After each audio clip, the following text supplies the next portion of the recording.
Bismillahirrahmanirrahim. Assalamualaikum warahmatullahi wabarakatuh. Yang terhormat Ibu dosen pengampu Rosa Desmawanti MPD dan saya sendiri sebagai moderator. Baiklah, kami dari kelompok 3 akan mempresentasikan hasil makalah kami, yaitu perkembangan bahasa di era globalisasi.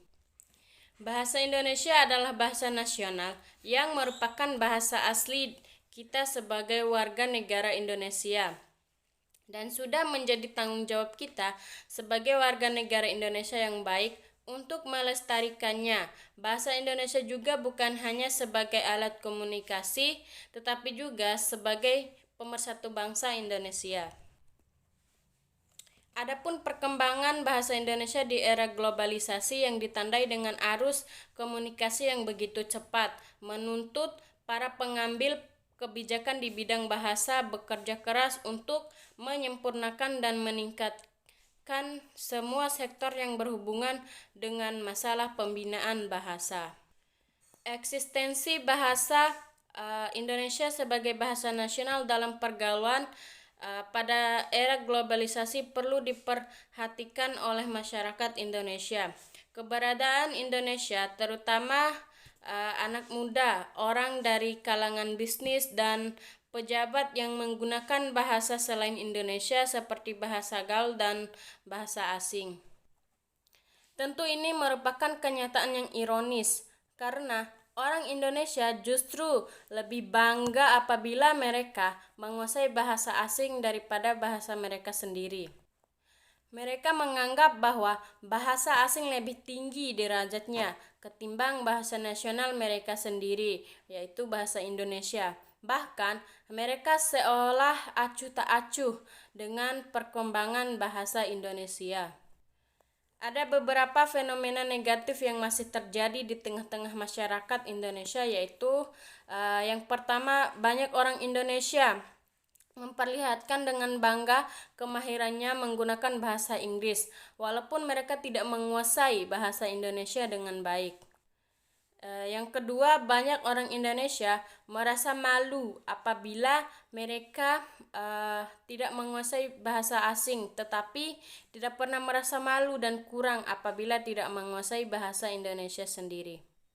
Dan yang terakhir, banyak orang Indonesia merasa dirinya lebih pandai daripada yang lain karena telah menguasai bahasa asing dengan fasih, walaupun pesan bahasa Indonesianya kurang sempurna.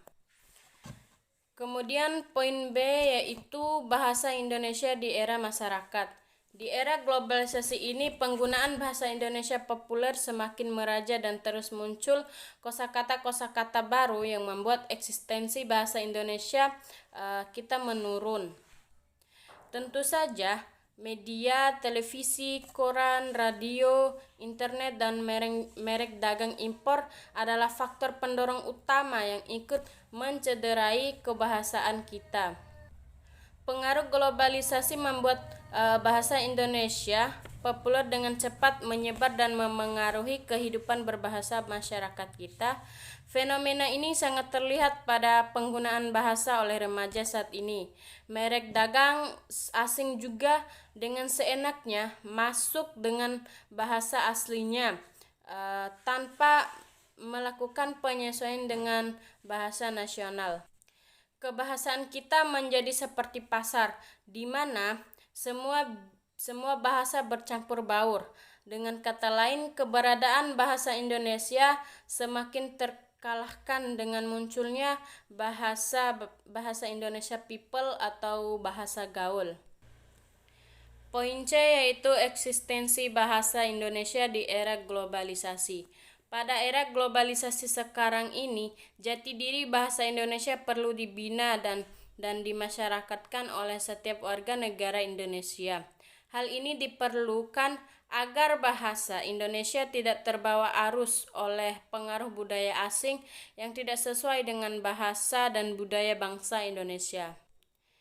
Yaitu dengan cara disiplin berbahasa Indonesia akan membantu bangsa Indonesia untuk mempertahankan dirinya dari pengaruh negatif asing atas kepribadiannya sendiri.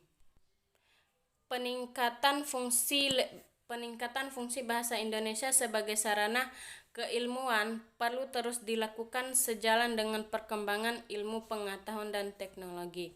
Sekian dari saya dan akan dilanjutkan oleh teman kita yaitu Saya akan melanjuti materi dari Saumi Padilla, yaitu yang bagian D,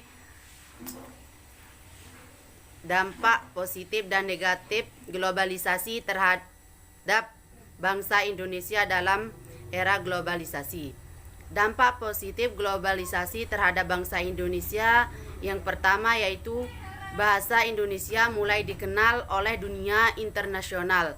Terbukti ada beberapa universitas di luar negeri yang mempunyai fakultas sastra bahasa Indonesia.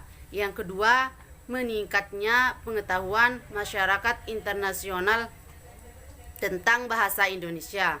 Yang ketiga, meningkatnya terjemahan buku-buku ke dalam bahasa Indonesia. Dampak negatif globalisasi terhadap bahasa Indonesia.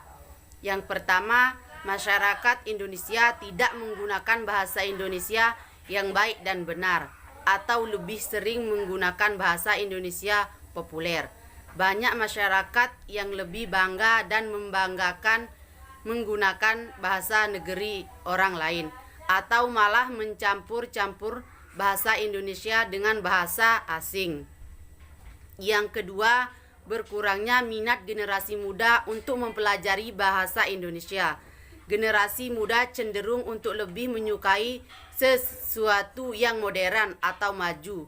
Dengan masuknya budaya-budaya asing dan bahasanya tentu lebih menarik bagi sebagian besar generasi muda untuk dipelajari. Yang ketiga, bercampurnya bahasa Indonesia dengan bahasa-bahasa asing. Hal ini sering terjadi di masyarakat, baik secara lisan maupun tulisan, dan di dunia maya. Yang bagian E yaitu kedudukan bahasa Indonesia pada era globalisasi. Bahasa Indonesia mempunyai kedudukan yang sangat penting, seperti tercantum pada teks proklamasi kemerdekaan Indonesia yang dibacakan oleh Bapak Insinyur Soekarno dan ikrar ketiga Sumpah Pemuda yang berbunyi, "Kami putra dan putri Indonesia menjunjung bahasa persatuan bahasa Indonesia." Ini menunjukkan bahwa bahasa Indonesia berkedudukan sebagai bahasa nasional, kedudukan yang berada di atas bahasa-bahasa daerah. Sekian dan terima kasih. Saya kembalikan lagi kepada moderator. Baiklah, kurang dan lebihnya kami mohon maaf. Wabillahi taufiq wal hidayah. Wassalamualaikum warahmatullahi wabarakatuh.